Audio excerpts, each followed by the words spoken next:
Hey, this is Jen again, and I'll be reading two short stories from the subreddit Let's Not Meet. This first story comes from Paint, Write, Dream. I just discovered the sub, and I've spent way too much of my evening reading creepy stories. Then I realized I have one of my own that's never been told outside of my family.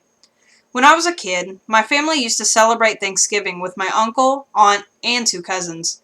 They lived about 4 hours away, so we would meet at a hotel somewhere in the middle, eat Thanksgiving dinner at a buffet, then go Black Friday shopping the next day. This specific vacation, fall of 1999, I had just turned 10. My parents' and cousins' family reserved a suite at Holiday Inn. My youngest cousin, a year older than I, and I were thrilled to be spending the weekend in a hotel with an indoor pool. We were in North Dakota, so it was way too cold to swim outside. While our parents were in the room doing adult things, drinking, watching football, who knows, they gave us a room key and let us go down to the pool by ourselves. Since it was a big family holiday, there weren't a lot of other travelers. We had the pool room to ourselves until this man walked in. He was tall, fat, and balding, maybe late 40s or early 50s. I thought it was weird that he was wearing swim trunks. His nether region was just covered up by a skimpy, shower-sized towel that barely covered his upper thighs. I told my cousin, I don't think he's wearing anything under that towel. She replied, maybe he's wearing one of those Speedos. I tried to ignore him and go back to our water games, but I was a little creeped out, so I kept looking in his direction.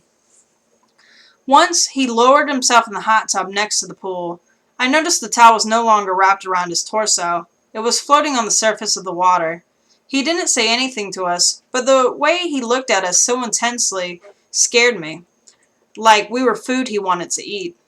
Eventually, my cousin got intimidated as well, and she said she wanted to go tell her dad.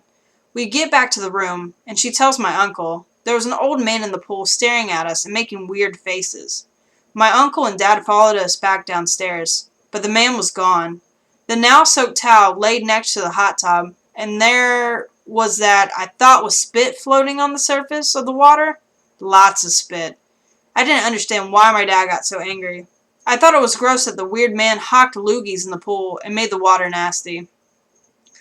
I brought the story up to my mom a few years later when we stayed at a nearby hotel on a different trip. I was a pretty sheltered teenager. I said, remember that weird guy who spit in the pool? She said, oh dear Lord, child, that was not spit. Spit man, let's not meet. The second story comes from Queen Lardass. I'm sorry, I'm a little flustered, so this might not be the easiest thing to read. I'm a karaoke DJ. I usually get home between 2 to 3 a.m., but tonight I got off around 11 because the bar had a power outage. I live alone in a triplex building behind a house. I live in the middle of the city, but the property I'm on is rather large, so there's a big backyard behind my apartment. As I was coming home tonight, I noticed that my cats weren't waiting for me in the window. They can hear my band pulling in the driveway. They're in the window every night, no exception. I thought this was odd.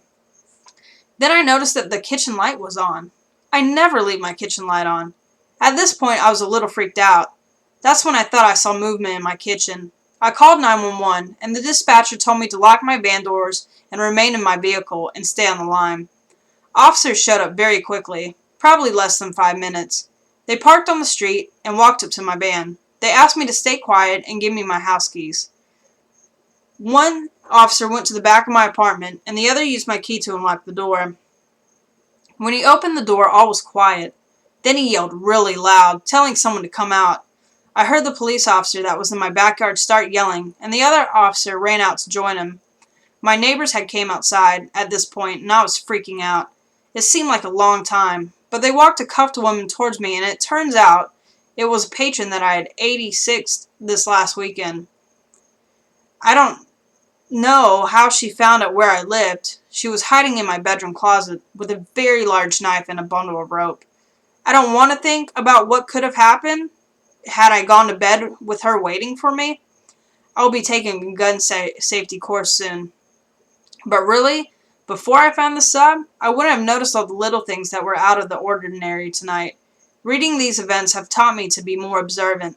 So, drunk idiot that thought she was going to shank me, let's not meet. especially after I get protection.